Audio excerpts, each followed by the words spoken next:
सब सौंप दो प्यारे प्रभु को, सब सरल हो जाएगा। सब सौंप दो प्यारे प्रभु को।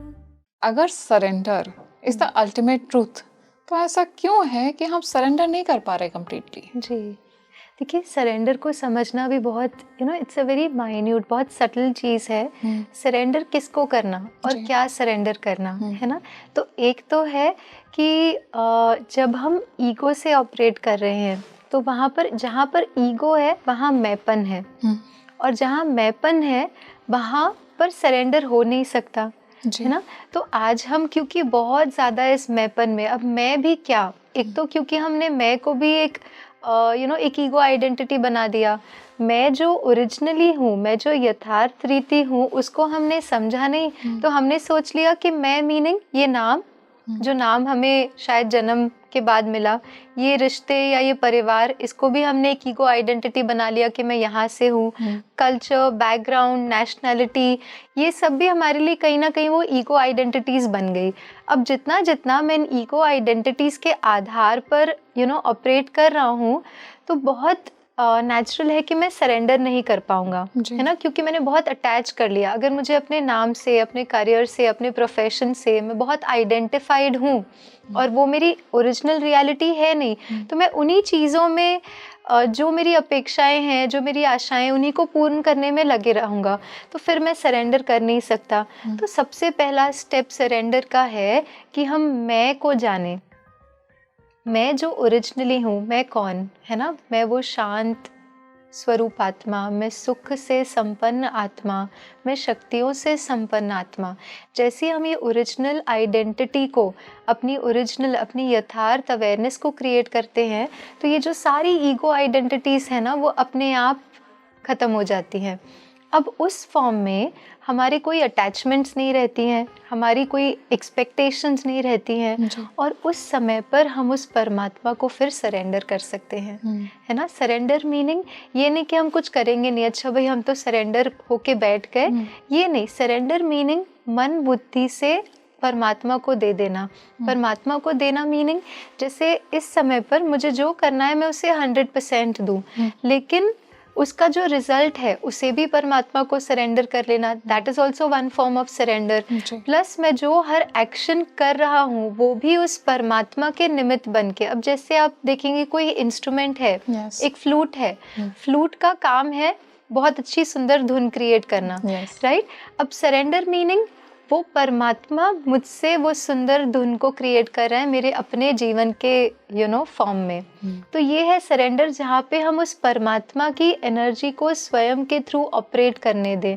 उसके लिए बहुत ज़रूरी है कि हमारी अपनी बहुत ज़्यादा वो जो अटैचमेंट्स और बहुत ज़्यादा जो ईगो आइडेंटिटीज़ है उनको हम पहले ख़त्म करें, नहीं तो हम वो सरेंडर के भाव को नहीं क्रिएट कर पाते। जी दी, एक तो हाईली इवॉल्व्ड सोल होती हैं जी, जो ऑलरेडी अवेकेंड है, अवेकेंड स्टेट में है, उन्हें पता है वो कम्प्लीटली सरेंडर्ड है, क्या कुछ हो रहा है उससे वो डिटैच्ड है। जी, एक नॉर्मल ह्यूमन की बात की जाए तो हमारे सामने रियलिटी है, हमें पता है कि ये चीज़ है, हम सरेंडर करेंगे तो हमें मिल जाएगा, लेकिन पता तो है पर हम उसको एक्सेप्ट नहीं कर पा रहे हैं, हम रियलाइज नहीं कर पा रहे हैं। तो ये जो एक इनविजिबल एक वॉल खड़ी है मेरे और परमात्मा के बीच में, जो मुझे कम्प्लीटली सरेंडर नहीं करने दे रही है, इसको किस तरह से समझा जाए?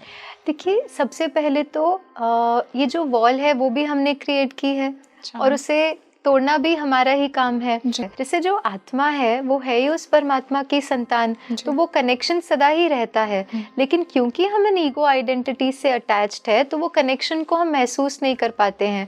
और फिर कई बार ये भी होता है कि हम सोचते तो हैं, थॉट लेवल पर हम ये क्रिएट भी कर लेते हैं, अच्छा कोई नहीं, जो है वो परमात्मा का दिया है, हम बोलते भी हैं, लेकिन कहीं ना कहीं उसे फीलिंग लेवल पे नहीं ला पाते, और वो फीलिंग लेवल में ना ला पाना ही वो बैरियर क्रिएट कर देता है कि हम उस चीज़ को एक्सपीरियंस नहीं कर पाते। और क्योंकि एक्सपीरियंस नहीं किया है तो उस परमात्मा की मदद को हम देख भी नहीं पाते। ठीक है, अगर मैं अपने ही मन से सोच रही हूँ कि नहीं मुझे ये करना है, ऐसे ही चाहिए, ऐसे ही होना चाहिए, तो कहीं ना कहीं फिर वो सरेंडर्ड भाव नहीं है। तो ये थॉट क्रिएट करना कि सरेंडर, और दूसरा है उस फीलिंग में सदा रहना, दोनों में एक अंतर हो जाता है। अब 2 एस्पेक्ट सरेंडर का हमने देखा। एक एस्पेक्ट है हर कार्य करते हुए मन बुद्धि को परमात्मा को सरेंडर करना, और दूसरा एस्पेक्ट जो हमने देखा, जो कार्य हमने किया उसका रिजल्ट परमात्मा को सरेंडर करना। ये दोनों ही एस्पेक्ट इक्वली इम्पोर्टेंट है जब हम अपनी स्पिरिचुअल जर्नी में आगे बढ़ना चाहते हैं।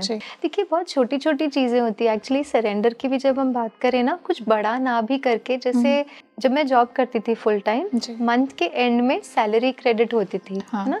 जैसी सैलरी क्रेडिट होती थी ना, जैसी वो मैसेज आता था ना that your account has been credited with so and so amount, the first thought I used to create, जो मुझे अपने आप वो भाव आता था, वो ये था परमात्मा का है, परमात्मा को अर्पण, है ना। बहुत सुंदर। अब इसमें होता क्या था कि मैंने देखा कि जितना मैंने ये भाव सदा क्रिएट किया ना कि मेरा नहीं परमात्मा का, ये भी परमात्मा को अर्पण, जो भी है ना सब परमात्मा का, तो वो जैसे ही क्रेडिट होता था और उसको जो यूज होता था ना वो सदा सफल होता था। अच्छा, कभी भी वो वेस्ट नहीं होता, अननेसेसरी चीज़ों में नहीं जाता, क्योंकि मेरा है नहीं, हम एक ट्रस्टी भाव से ऑपरेट कर रहे हैं ना, तो हर चीज़ फिर परमात्मा सफल करता है। देखो परमात्मा को जो भी हम सरेंडर करते हैं ना, वो उसका बेस्ट यूज़ करता है। हम जब यूज़ करते हैं हम अपनी कैपेसिटी अनुसार करते हैं, लेकिन जब परमात्मा किसी चीज़ को यूज़ करता है तो उसका बेस्ट होता है।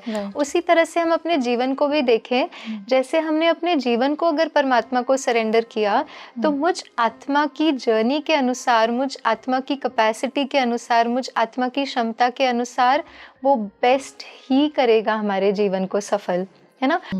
उस भावना से भी परे, वो जहाँ रखे जैसे रखे वही मुझ आत्मा के लिए सही है, और वो जो भाव है ना वो हमें इन सारी बातों से परे लेकर जाता मतलब है। सक्सेस और ग्रोथ के जो हमने पैरामीटर सेट कर रखे वो सब खत्म हो जाते हैं। लेकिन इसका बेनिफिट ये होता है ना कि फिर हम सक्सेस के एक अलग लेवल पर पहुंच जाते हैं। हाँ ये तो है ना, क्योंकि देखो हम अपनी एनर्जी से नहीं ऑपरेट करें ना, हम उस परमात्मा की एनर्जी से ऑपरेट करें, और जब उस परमात्मा की दिव्य शक्ति हमसे जुड़ जाती है ना, तो सफलता जैसे परछाई पीछे पीछे उसको वो जो वो कराएगा ना वो हमारे लिए सही है। और उसका रिजल्ट मैंने अपने जीवन में ये देखा कि हो सकता है मैंने जो सोचा था मैं ये चाहती हूँ वो नहीं हुआ। जिस दिन मैंने ये थॉट क्रिएट किया ना सरेंडर, मतलब मैं जो हूँ जैसे हूँ, मैंने अपना जीवन परमात्मा को दे दिया। एक बहुत मुझे उसके बाद ये लगा था कि जब मैंने ये थॉट क्रिएट किया तो सब कुछ जो मैं चाहती हूँ ना वो वैसे होगा, क्योंकि मैंने तो परमात्मा को दे दिया, तो परमात्मा की शक्तियों से वैसा होगा। एक अनुभव जो मेरा रहा है कि जो मैं चाहती थी ना वो हो ही नहीं रहा था। अच्छा। और मुझे लगा ये कैसे हो सकता है, जब मैंने इतना ऊंचा श्रेष्ठ संकल्प क्रिएट किया तो मुझे परमात्मा की मदद क्यों नहीं मिल रही है। लेकिन आज जब मैं 4-5 साल बाद पीछे मुड़कर अब देखती हूँ ना वो टाइम और ये टाइम, मुझे कहीं ना कहीं ये रियलाइज़ हुआ कि सरेंडर का रियल मीनिंग क्या है ना। सरेंडर का रियल मीनिंग कि मैं ये चाहती हूँ ये भी परमात्मा को दे देना। भले आप अपना सारा एफर्ट करें, सब कुछ करें, लेकिन किसी अटैचमेंट के आधार पर नहीं, उस सरेंडर भाव से हर दिन की शुरुआत हम उस परमात्मा को अपने सामने लाकर अपने दिन को भी उस परमात्मा को सरेंडर कर लें। आज के दिन में हमें जो कुछ भी करना है वो भी देखें कि हमने उस परमात्मा को सरेंडर कर लिया। अपना हर संकल्प, अपना हर बोल व्यवहार जो भी है ना, अपने संबंध संपर्क जो भी है ना, परमात्मा को अर्पण, और फिर अपने दिन की शुरुआत करें। आप देखेंगे हर चीज़ इतनी डिवाइन हो जाती है और हर चीज़ में सफलता मिलना बहुत आसान हो जाता है, क्योंकि एक है अपनी शक्ति से चलना, दूसरा है परमात्मा की शक्ति से चलना। जब परमात्मा की शक्ति से चले तो वही चीज़ में हम ज़्यादा हम सफलता प्राप्त कर सकते हैं।